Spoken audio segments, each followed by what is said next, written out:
지금 나눠드린 거는요, 오늘 우리 법회를 위한 자료는 아니고요. 저기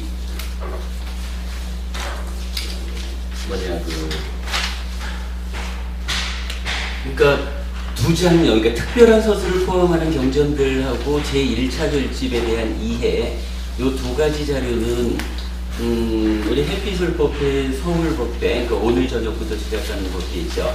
그리고 해피술법회 대구법회, 화요일날 대구에서 하는 법회에서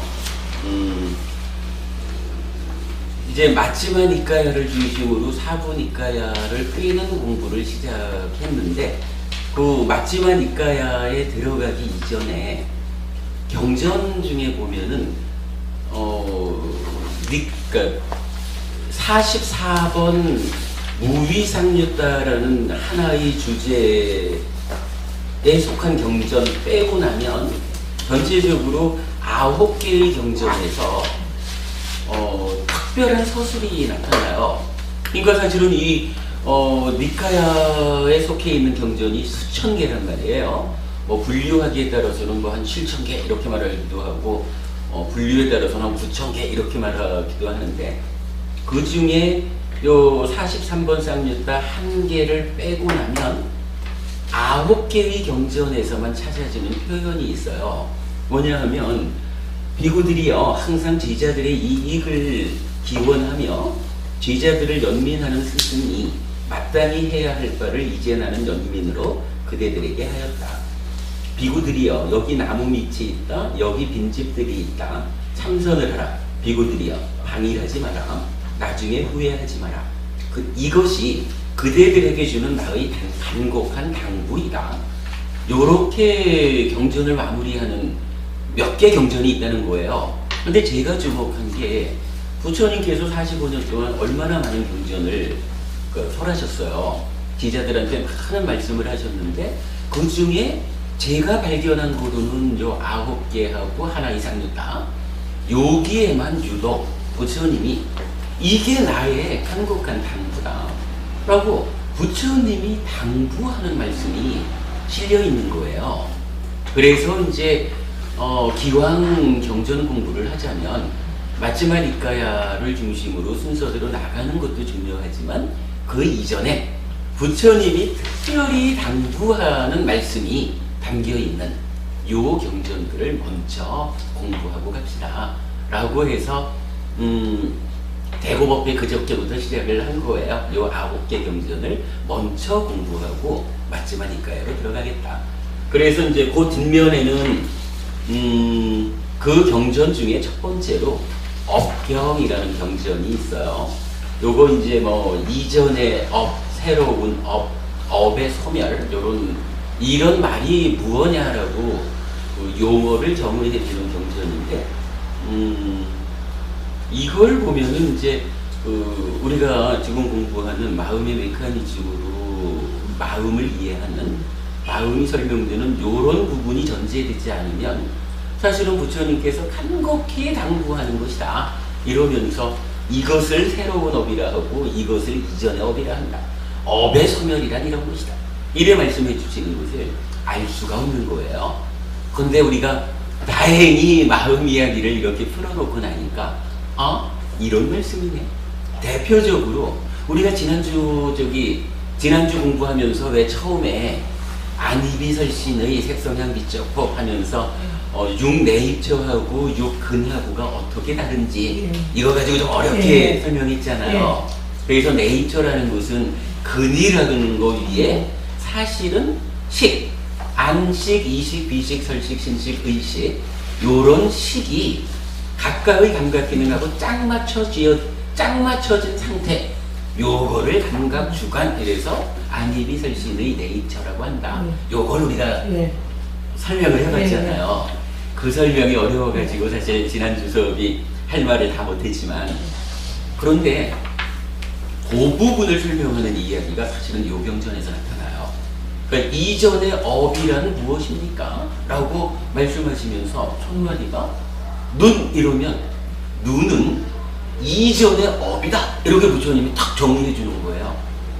그러니까 안이비설신의 6내입조에 대해서 이곳이 각각으로 지어진 이전의 업이다 이러는데, 이 이전의 업이라고 하는 말을 우리가 메커니즘적으로 이해를 해서 찢다가 원인이 돼서 몸과 말과 마음으로 행위를 하는데, 이 행위에 함진치라고 하는 오염원이 개입해서 행위가 오염이 되면 어떻게 돼요?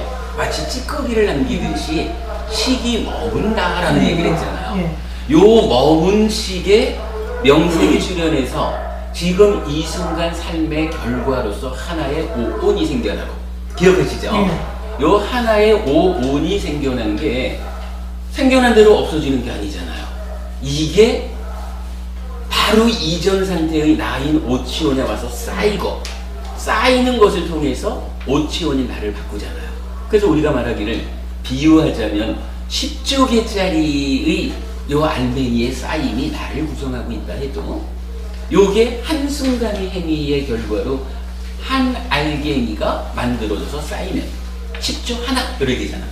10조 개인 나하고 10조 하나 개인 나하고가 같습니까? 다릅니까? 할 때 우리 요거 다르다라고 보았잖아요.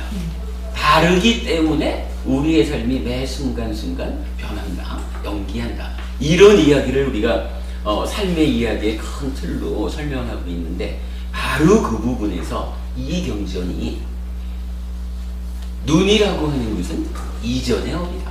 달리 말하면 한순간 이전에 몸과 말과 마음으로 행위를 한 그것이 오염에 의해서 식에 머문 오온을 구성해서 쌓였는데, 이게 마음이라는 거, 예를 들어서 장작을 떼서 불을 만들면 장작불, 쓰레기를 데워서 불을 만들면 쓰레기불, 이래듯이 눈을 조건으로 생겨난 마음은 안식, 뭐 이렇게 표현했던 거 있잖아요. 근데 그렇게 행위가 오염돼서 식이 머물고 오온이 만들어져서 쌓였다라고 할 때, 이것이 눈을 조건으로 만들어진 마음이 행위해서 쌓였다 이러면은 요거 안식 이렇게 말하는 거잖아요. 그러면 이럴 때에 이제 눈, 그러니까 안네이처라고 하는 것은 따지고 보면 결국 이전에 행위한 것들, 행위의 결과로 오염 때문에 머물고 오온이 되어서 쌓인 이것들을 식이라고 우리가 이해할 수가 있잖아요. 그러면 요렇게 삶의 과정을 통해서 쌓여있는 내 기억들의 덩어리, 요 마음이라는 곳이 각각의 눈의 마음이 눈의 감각 기능하고 짝을 이루면 눈의 감각 주관 해서 안내입처가 되어서 색이라고 하는 뇌입처를 감각하잖아요. 요 부분 이렇게 우리가 설명이 되는 이야기고, 지난주에 이제 결국 그 얘기를 한 거잖아요. 그 얘기를 하는 근거로 이 경전이 쓰입니다. 눈이 무엇입니까? 이전의 업입니다. 만약에 부처님이 안내입처라고 말하는데, 그 안내입처, 거기에서 감각기능 빼고 남은 안식, 요것이 이전의 행위들이 오염 때문에 머물러서 와서 쌓인 요런 부분을 전제해서, 자, 그러므로 안내입처, 그 중에 안식이라고 하는 것은 이전의 행위들이 쌓여 있는 것이야. 요렇게 설명되지 않으면 우리가 사실은 이런 내 마음을, 우리 삶을 이렇게 설명해낼 수 없잖아요.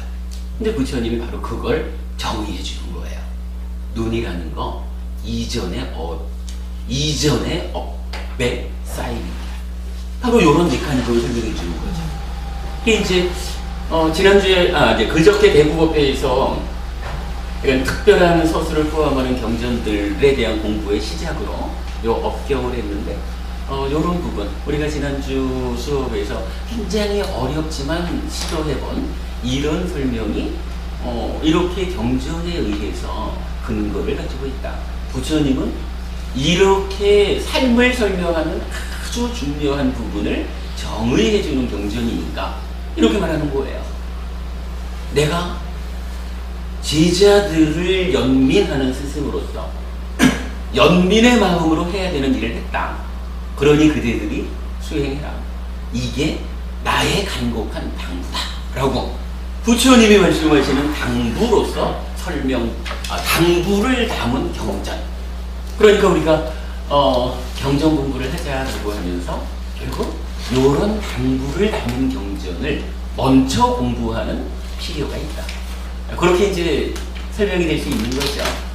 그래서 대부법회에서 그렇게 공부를 했고, 오늘 저녁에 이제 요 공부 다시 할 거고요. 그 다음에 이제 그 다시 한 장 드린 것이 1차 결집에 대한 이해 그랬는데, 좀 전에 말씀드린 대로 사부니까야가 결집이 되고 전승 책임자가 지정되고, 이제 이런 부분으로 이제 경전에 대한 중심을 우리가 이해하는 거. 그게 이제 두 장이고요.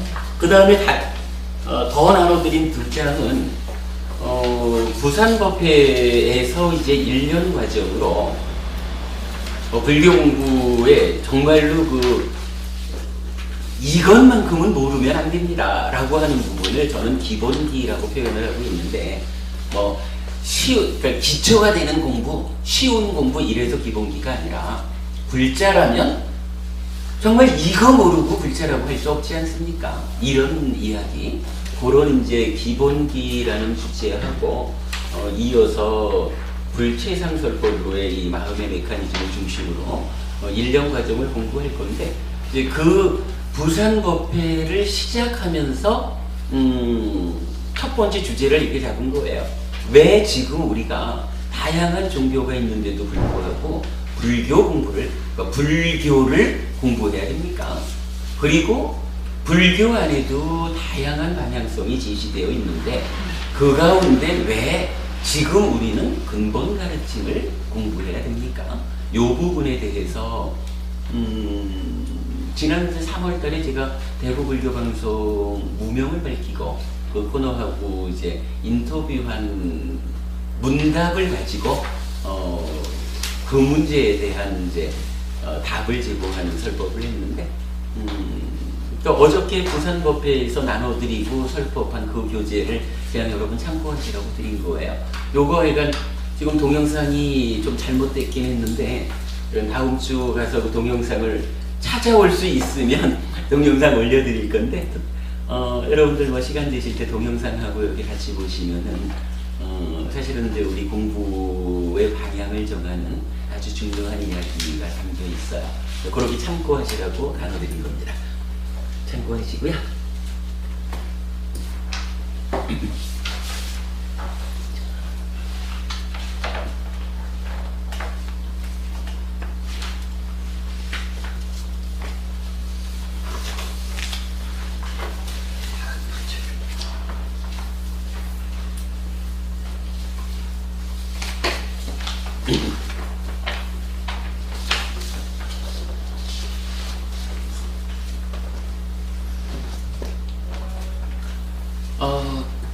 교재를 오면 같이 읽어가면서 수업을 시작하려고 했는데 교재가 조금 늦는 것 같아서 일단은 오늘 수업을 시작하도록 하겠습니다.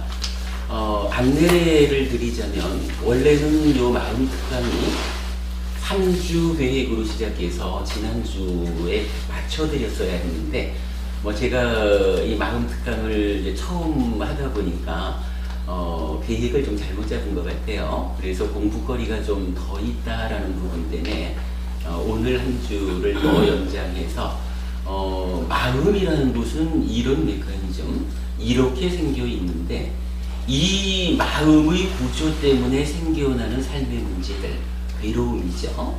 이 괴로움을 그냥 괴로움이 생겨나는 과정을 이해하는 것으로 족한 것이냐, 아니면 부처님께서는 이러한 괴로움에 생겨나는 과정을 설명했다면, 이어서 이 생겨나는 과정, 마음의 메커니즘 위에서 어떤 방법으로 이 괴로움이 소멸될 수 있느냐라고 하는 괴로움의 소멸 과정을 함께 지시해 주지는 않으셨을까. 그런 측면에서 접근을 해보니까 정말로 묘하게 괴로움이 발생한다라고 하는 마음의 메커니즘 상에서 딱 두 군데의 자리를 주목해보면, 부처님은 요 한 자리를 제어함으로써 아주 밑바닥에서 생겨나는 번뇌의 문제를 제거함으로써 괴로움을 끝내는 요런 부분에 윗바사나라고 하는 하나의 수행법을 지시하셨다. 그리고 그 번뇌 때문에 생겨나는 알의 왜곡, 알이 왜곡되면 탐진치 이렇게 일어나잖아요. 그 탐진치가 일어났을 때 이 일어난 탐진치를 즐기고 환영하고 묶여있다라고 말하는 하나의 과정을 거쳐가지고 찢다라는 요 마음이 오염이 되죠.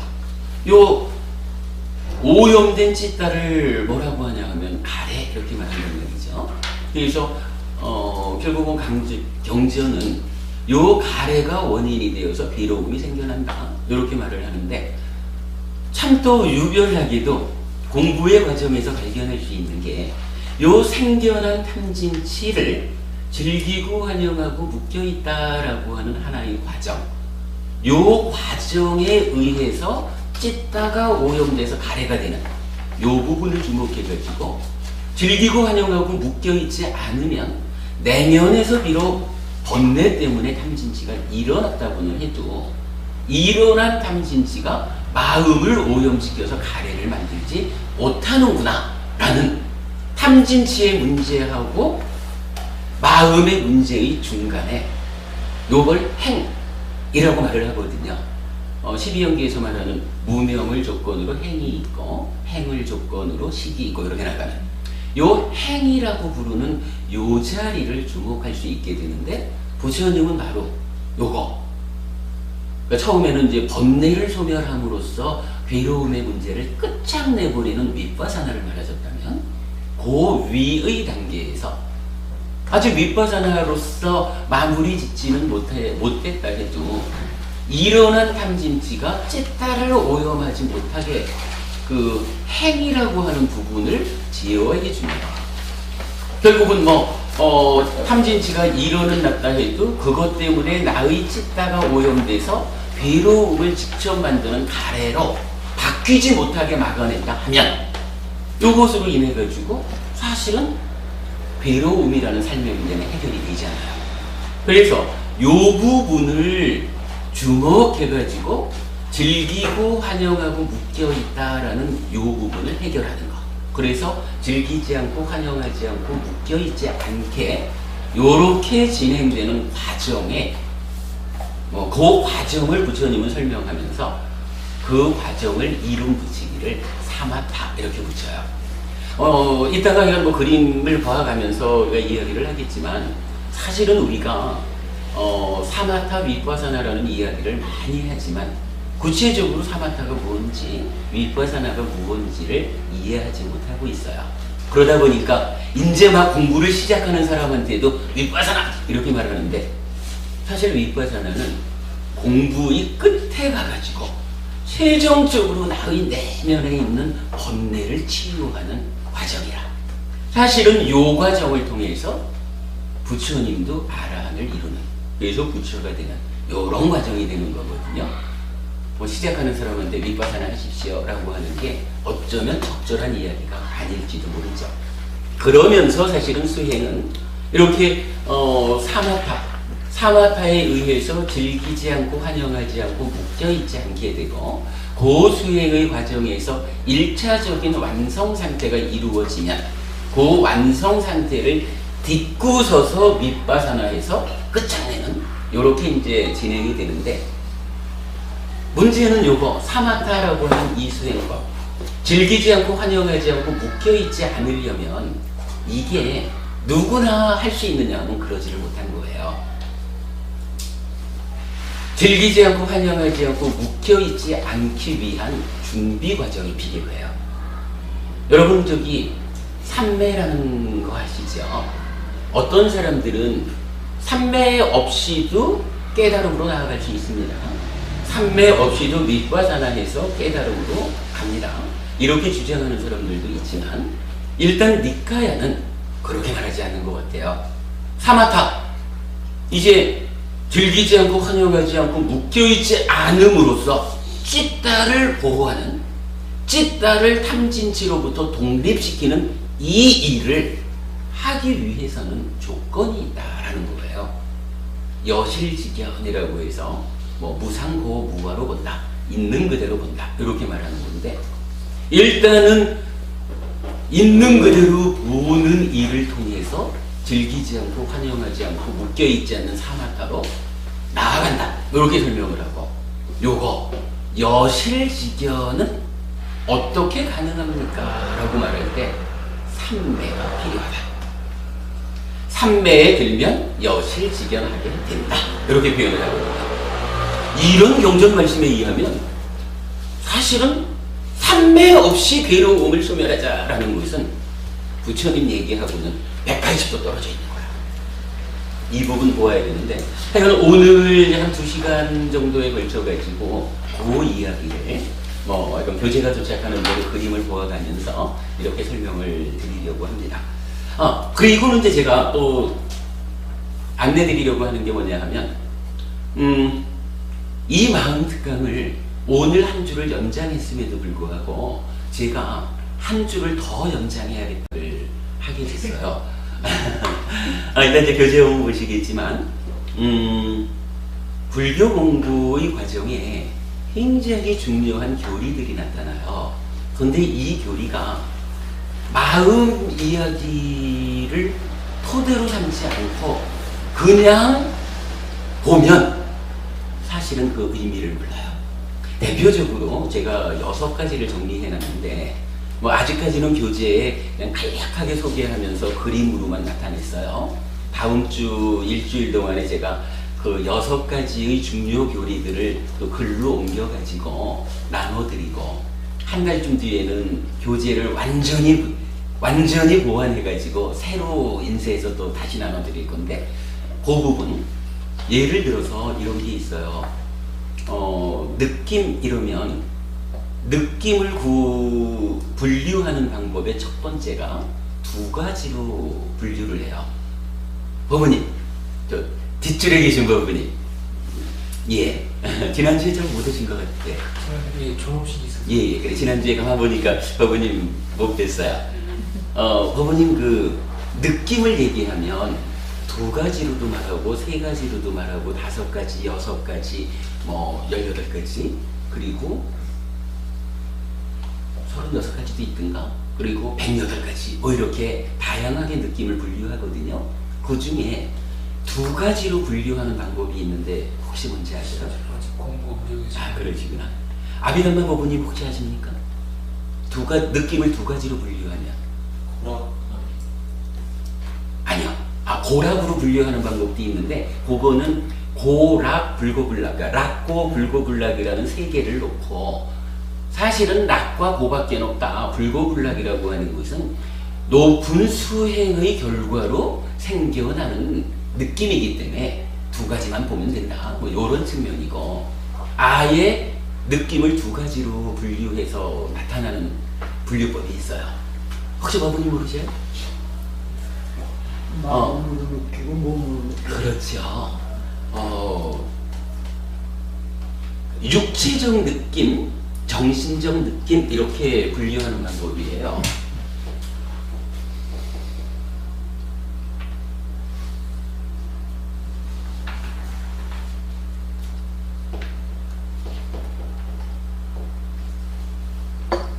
까이깡 이렇게 될 거예요. 이게 지금 글쓰기를 잘못 썼구나.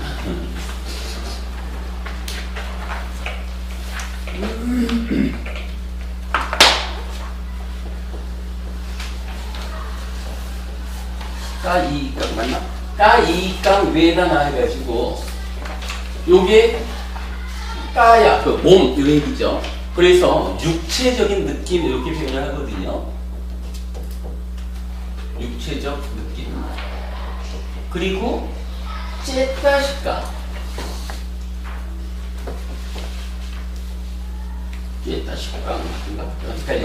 째따시까 외다나 이래가지고 째따시까. 그래서 요거를 정신적인 느낌 이렇게 해석을 하고 있거든요. 그런데요, 마음의 메커니즘을 가지고 요 느낌 2가지를 설명을 해보면 이게 정신적 느낌이라고 해석하는 게 아닌 것 같아요. 요거 행위의 느낌 이렇게 보아야 돼요. 그러니까 눈, 귀, 코, 요, 목을 통해 가지고 대상을 감각해 드리면 이제 락고 불고 불락 이런 느낌이 경험이 완성되잖아요. 느낌. 그런 거 하면 그때부터는 이제 분별해서 아는 과정을 거쳐가지고 윈자나는 찌따로 상태 변화를 하면서 몸과 말과 만으로 행위하잖아요. 요런 행위의 과정을 거쳐가지고 고와 고멸, 고와 락이라고 하는 그러니까 업의 과와 보로서의 고락 느낌이 생겨나거든요. 그 부분을 경전은 째따스까 외다나라고 말하는 것 같아요. 그런데 이게 메커니즘상으로 접근해 보지 않으면 육체와 정신 이렇게 구분해서 설명하게 되는 거예요. 그런데 사실은요, 요 째따시까라고 하는 말 자체가 뭐냐면 째따시까니까 아니 여기까지가 요 말 자체가 찌따에 속하는 이란 의미를 갖고 있어요. 찌따가 뭐냐 하면 만호가 대상을 감각해서 윈냐나를 새끼쳐서 만들면 요 윈냐나가 분별작용을 거치고 나면 행위하러 상태 변화한 그 행위의 원인이 되는 마음이 찌따잖아요. 행위의 원인이 되는 요 찌따라는 마음에 속하는 느낌, 요렇게 찌따스까 외다나를 보아야 해요. 그러면은 이거는 그냥 정신적인 느낌이다 이렇게 말하는 거와는 다르게, 사실 정신적인 느낌 이렇게 말할 때는 만호가 그러니까 안입이 설신 의 중에 의 만호가 법 반말을 감각해서 생겨나는 락고 불락 요것도 정신적인 느낌이잖아요. 쬐따시카 외다나를 정신적 느낌 이렇게 해석을 해버리면 지금 육체적 느낌이라고 불리는 이 네이처가 웨이처를 감각해서 완성되는 경험 요 부분하고 이제 경험하고 나면 행위를 통해서 삶이 이어지는 요런 부분으로 나누어서 해석되지 않는 거예요. 그래서 메커니즘 위에서 느낌을 분류를 해보면 정신적 느낌이 아니라 행위의 느낌.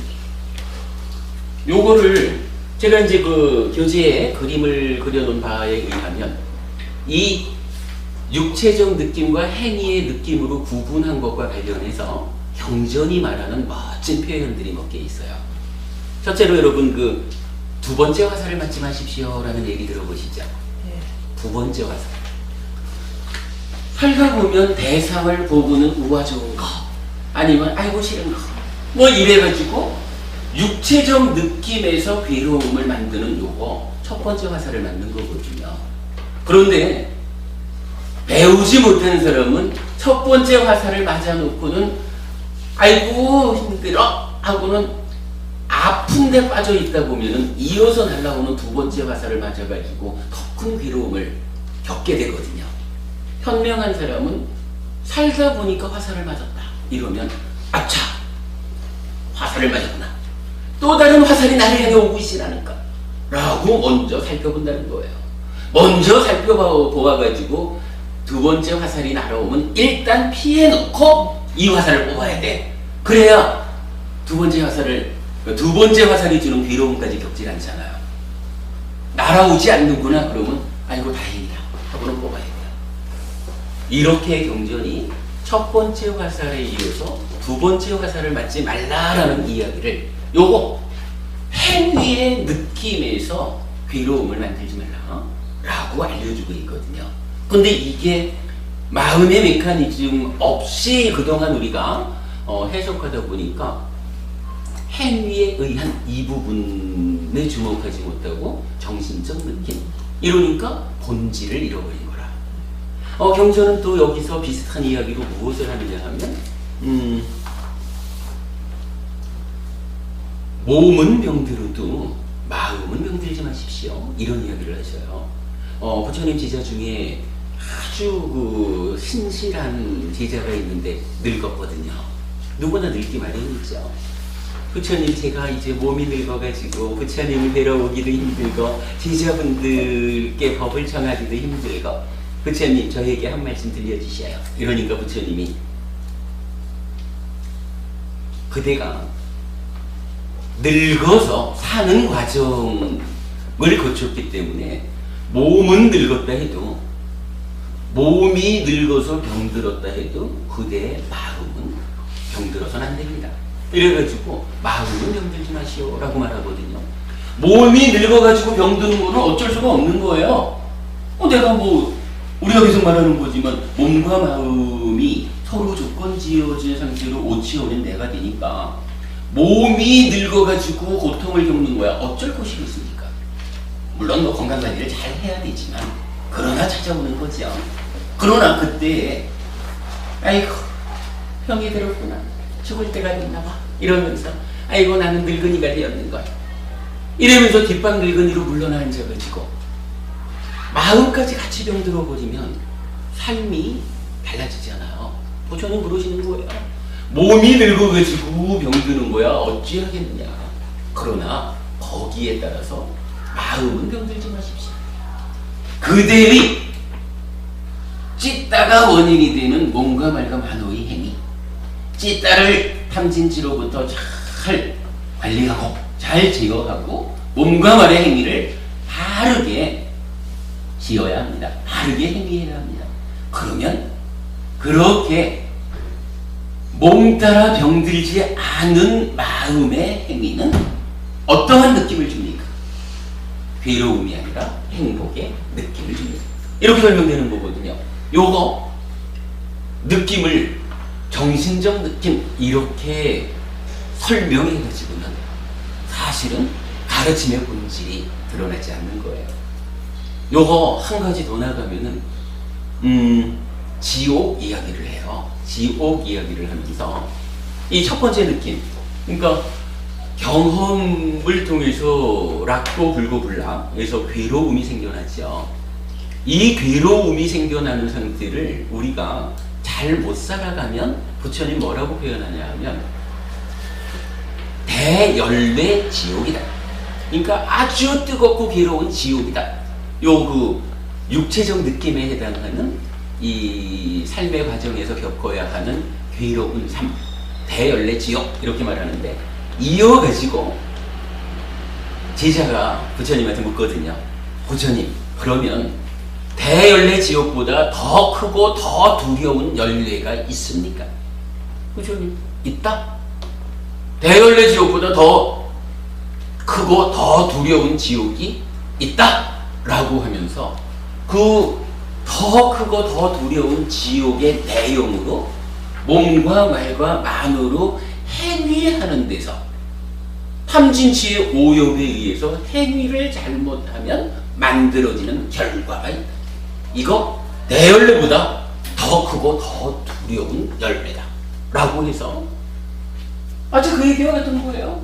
몸은 병들어도 마음이 병들어가지고 행위를 잘못하면 앞에서 생겨난 경험에 의해서 생겨난 대열매 지옥보다 더 크고 더 두려운 열매를 그대가 겪어야 합니다. 딱 한마디죠. 육체적 경험이야 어찌되든 어쩔 수 없다 해도 뭐 건강관리는 잘 해야 되겠지만 그래도 겪어야 하는 현실이라지만, 그러나 행위를 잘못해서 행위에서 생겨나는 느낌이 더 큰 괴로움으로 나에게 찾아오지 않도록 제어해야, 이렇게 알려주시는 거거든요. 이 부분을 메커니즘이 설명되지 않아가지고 쬐따시까라고 하는 이 단어를 행위의 느낌 이렇게 풀어내지 못하고 정신적 느낌 이렇게 말했을 때 하여간 가르침의 본질이 드러나지 않는 거죠. 이런 부분은 사실은 굉장히 중요한데 이렇게 해가지고 두 가지 느낌이라든가, 그 다음에 또 부처님이 나는 세 가지 기적을 행사할 수 있다 이러시면서 기적 중에 최고의 기적이 뭐냐 하면 가르침의 기적이다. 가르침을 통해서 그대들의 삶을 향상시켜주는 이것이야말로 하늘을 날고 물속을 들어가고 뭐 물 위를 걷고 이런 기적보다 훨씬 더 크고 오직 부처님의 가르침에 의해서만 실현 가능한 기적이다. 이렇게 말씀을 하시는데, 그 가르침의 기적이 우리 마음의 메커니즘을 세 가지의 딱 방점을 찍어가지고 설명하고 있어요.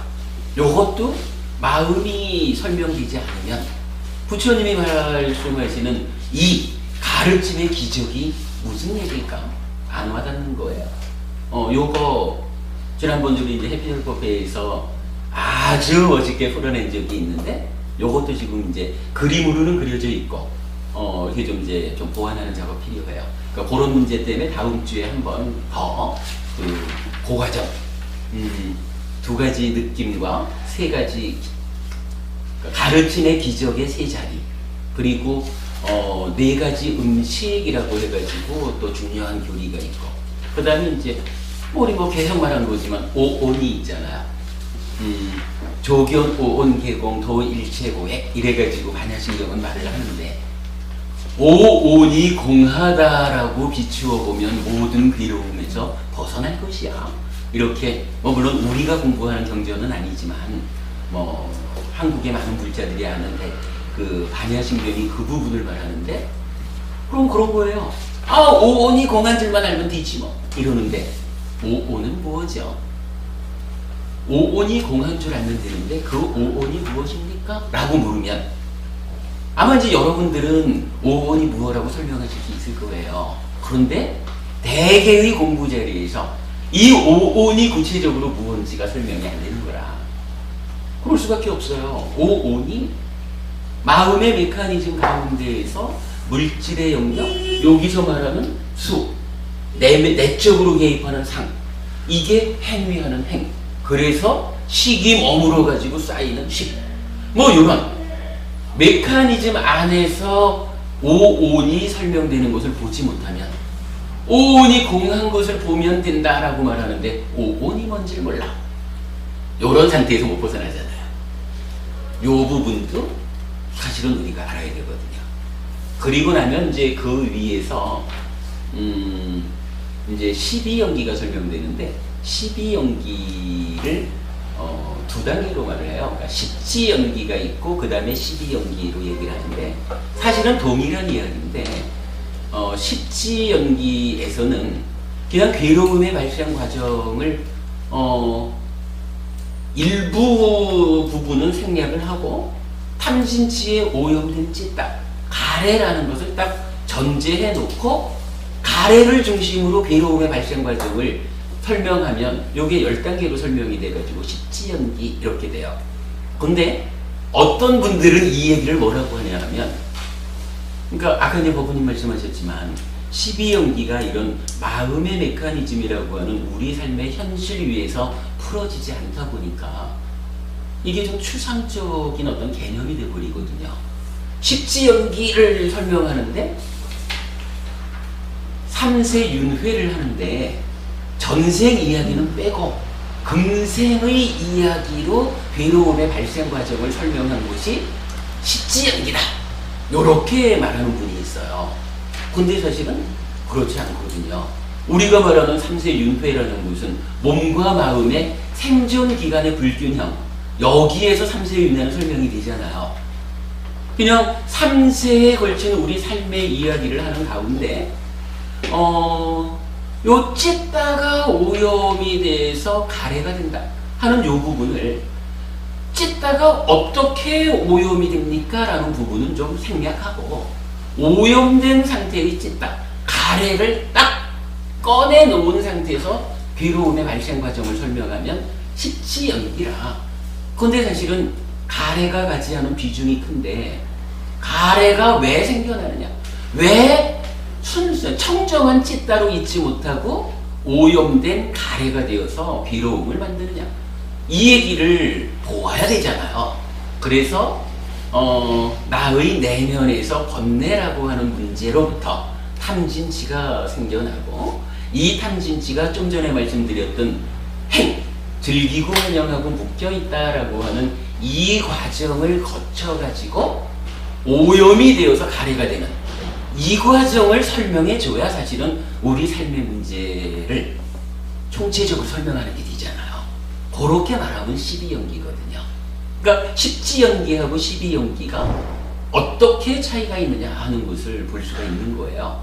뭐 요런 부분까지를 그 메커니즘 위에서 설명을 해내야 사실은 마음 특강, 마음의 메커니즘을 공부했더니 끝에 가가지고는 괴로움을 해결하는 것으로서의 사마타 위파사나라고 하는 수행으로 종결이 되지만 그 앞에서 불교 안에 있는 중요한 교리들이 이 메커니즘에 의해서 가르침의 본질이 드러난다.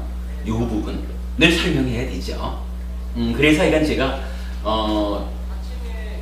여러분들한테 죄송하지만 저는 그냥 다음 주에 오시라고는 안 할게요. 저는 한 분이 오셔도 법회할 수 있고 두 분이 오셔도 법회할 수 있어요. 그러니까 이 공부를 좀 마저 해야겠다 생각이 드시는 분들은 다음 주에 오셔가지고 그 6가지의 중요 교리들이 마음의 메커니즘 위에서 어떻게 설명되고 있는지 그 부분을 이제 마지막으로 공부하는 시간을 갖겠습니다.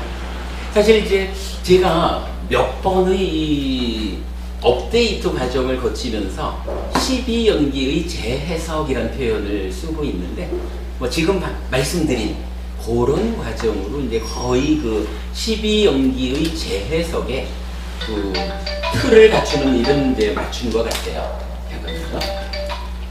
네.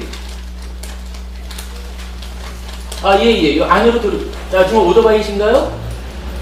예, 누가 좀 나가서. 예, 잠깐만 계세요.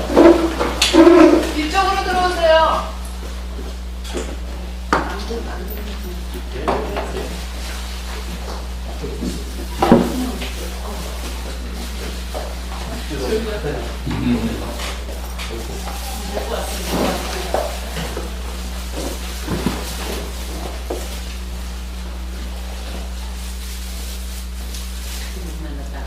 쉬는 시간 있다가 공부 시간 되니까 저희가 저기 저기 공부 시간 끝나면 싹 그렇게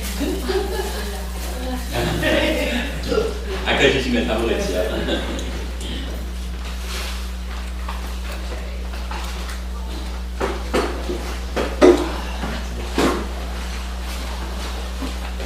저 힘 있지에 예, 그 밑에 저 정신적 느낌에서 활동성으로 보는 게 예. 활동성이죠. 예, 치과에 의한 활동. 예. 그래서 요거를 예. 치과에 속하는 활동성에서 생기는 느낌이나 예. 행위에 이렇게 원형을 합니다.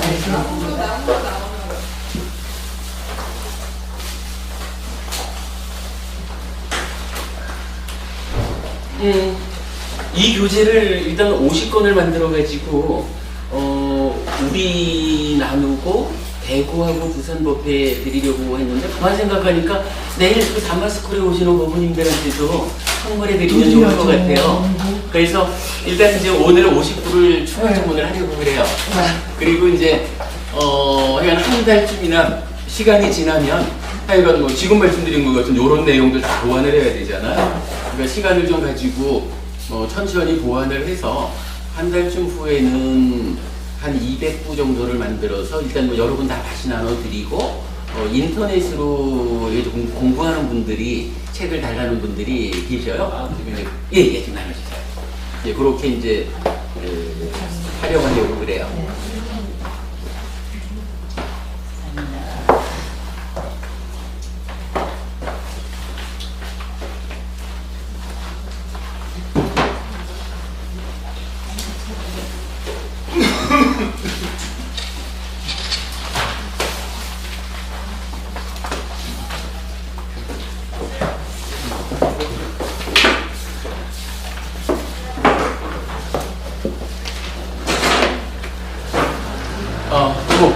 기왕 교재를 받으셨으니까 저기 89페이지를 한번 보시겠습니다.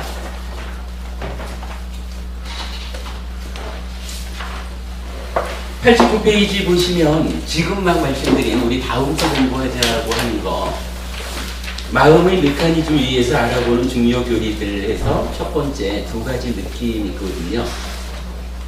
육내입처, 유계입처, 육식에서 촉과 술을 거쳐서 락고 불고불락이라는 느낌이 생겨나는데 요거 육체적 느낌 이렇게 말하고 있고, 그러면 이제 분별 과정을 거쳐서 행위하게 되죠. 그래서 행위가 오염되면 그 식이 머물고 오온이 만들어지는 과정 유라고 하고 요거 괴로움이 되는 거고 해탈된 행위는 고멸 이렇게 되는데 요 행위 이후에서 만들어지는 느낌 행위의 느낌 쨌다스까 외다나 좀 전에 설명드린 대로 화살경에서는 두 번째 화살을 받지 말라 이렇게 말하고 있고 라플라피타경에서는 마음은 병들지 않아야 됩니다. 나의 몸은 병들었지만 마음은 병들지 않을 것입니다. 그래서 찢다가 병들지 않음 이렇게 말하고 있고 대열례경에서는 대열례 지옥보다 대열례보다 더 크고 더 많은 두려움을 주는 다른 열례 이렇게 설명되고 있어요. 요거 제가 좀 글로만 잘 좀 다듬어 놓으면은 아주 중요한 공부가 되겠죠.